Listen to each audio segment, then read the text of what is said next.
Jim Matthews drives his family, his wife Tabitha, teenage daughter Julie, and young son Ethan, across the country to start a new life in Colorado. They're filled with hopes for a fresh beginning. A large tree fell across the road, blocking the wide road in half. The crows above gathered more and more, as if foretelling an ominous sign about to arrive. Jim had no other choice. He chose to take a detour and continue on. Along the road, the car arrived in a small village where people were holding a funeral. Jim got out of the car to ask for directions, but the villagers remained silent, each leaving.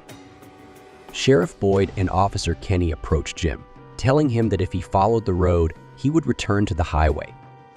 Jim returned to the car, driving off in the direction Boyd indicated. However, not long after, Jim found himself back in the village. His wife, Tabitha, questioned if Jim had made a turn along the way, causing them to end up back at the same spot. Jim decided to keep driving along the road, but the result was the same. The car returned to the village once again. Frustrated, Jim turned the car around, determined to drive in the opposite direction. Faced with such an eerie phenomenon, both he and his wife became emotionally agitated. The growing tension between them hinted at the strain of their situation. Just as they were arguing intensely, a small car approached head-on. Jim swerved to avoid a collision, and their car veered off the road, flipping over in the woods. Worse yet, Jim was trapped in the driver's seat, unable to move. Tabitha was unconscious. Their daughter, Julie, was fine, but their young son, Ethan, was less fortunate. His leg was pierced and trapped. The approaching car also crashed into a tree by the roadside and came to a halt. The driver staggered out of his car, intending to look for help nearby.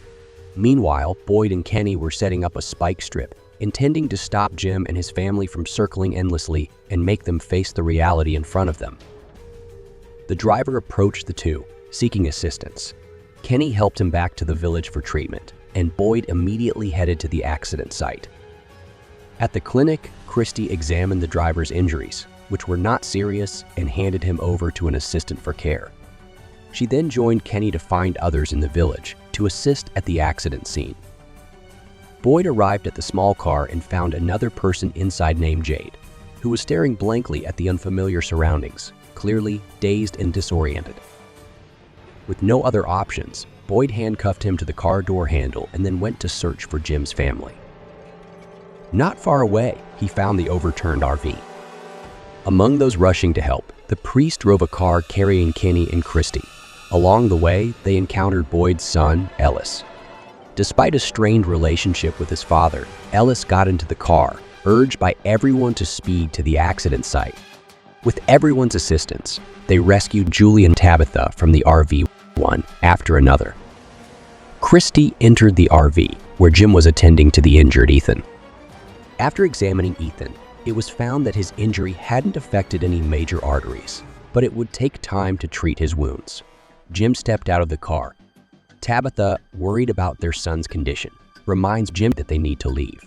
But Boyd, realizing the danger, warns the trio to return to the village since the forest isn't safe at night. Ethan would be cared for by Jim and Christy. As a father, Jim wouldn't leave his son alone with strangers, so he would stay as well to look after Ethan. The others would take the backup vehicle back to the village. Meanwhile, the driver at the clinic received a visit from a young, beautiful woman. She made a kissing gesture, and just as the driver looked confused, she plunged a knife into his neck, killing him instantly. This woman, one of the night creatures, used her familiar and attractive appearance to lure her victim. Night fell quickly, and Boyd prepared for the dangerous hours ahead. He hung a patterned stone, a talisman, on the front of the vehicle and covered the windows with blankets, explaining it was to ensure the RV's safety. Those returning to the village were in such a rush that they forgot about the spike strip on the road. The car became inoperable, and with time running out, they had no choice but to walk back to the village. Through the RV's window, Boyd saw a crowd approaching from the forest, the masters of the night. When Jim and his family arrived in the village earlier, it was revealed that the funeral victim had been killed by these mysterious people.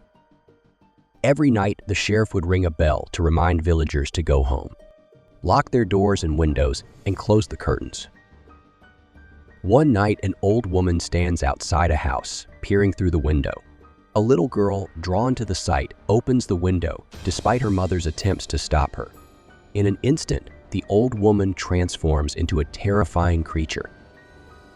In the end, both mother and daughter were brutally killed. What kind of village is this? How many secrets does it hide? And who are these people appearing at night?